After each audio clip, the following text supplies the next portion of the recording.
first Need for Speed, so we want to take it to the next level. So Need for Speed Rivals is all about the rivalry between the cops and the racers. So you can play the game as a cop or as a racer. You can switch at any time, but both the cop and the racer have completely different progression systems, so you're playing the game in completely different ways. So the racer is a bit more like a lone wolf, will go out, get as many SP as possible.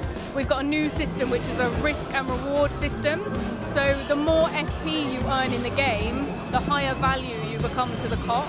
So you basically, if you're a risky person, then you'll stay out in the world longer and you'll get more and more SP. If you don't want to risk it, then you can bank it in a hideout and you get that SP.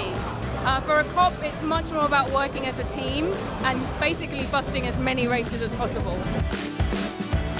So the two cars that we're showing at the show today is the F12 Berlinetta Ferrari and the Agera. So they're the ones that we're focused on, and there'll obviously be a lot more within the game when we release it.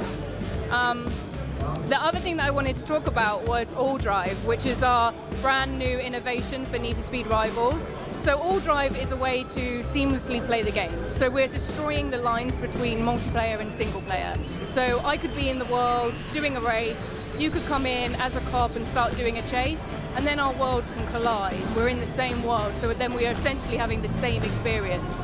And this hasn't been done in Need for Speed before, so it's a really good way to seamlessly play with your friends, have a single player experience in a multiplayer world, have a multiplayer experience, and that's really important. So the All Drive functionality is going to be available on next gen and current gen as well. We're still playing with the number of players that we can have on next gen. Obviously we can have some more, but also next gen allows us to increase the visuals and really work on the graphics. And we're on Frostbite 3 engine as well, which also helps with that. So we've got dynamic weather, and we're really playing with particle effects and really pushing that to the next limit.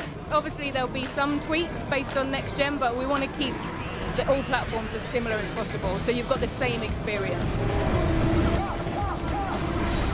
All Drive is the big innovation. That's how you play the game, and you can play that offline with AI or you can play it online. The game is an online game. That's where we want to push people. It's much more fun, and everything's about being connected now, so that's really what we want to focus on.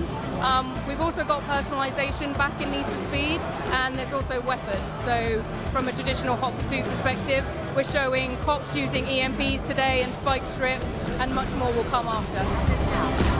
So Need for Speed Rivals will be out in November on PC, Xbox 360, PS3, and then later in the year on Xbox One and PS4.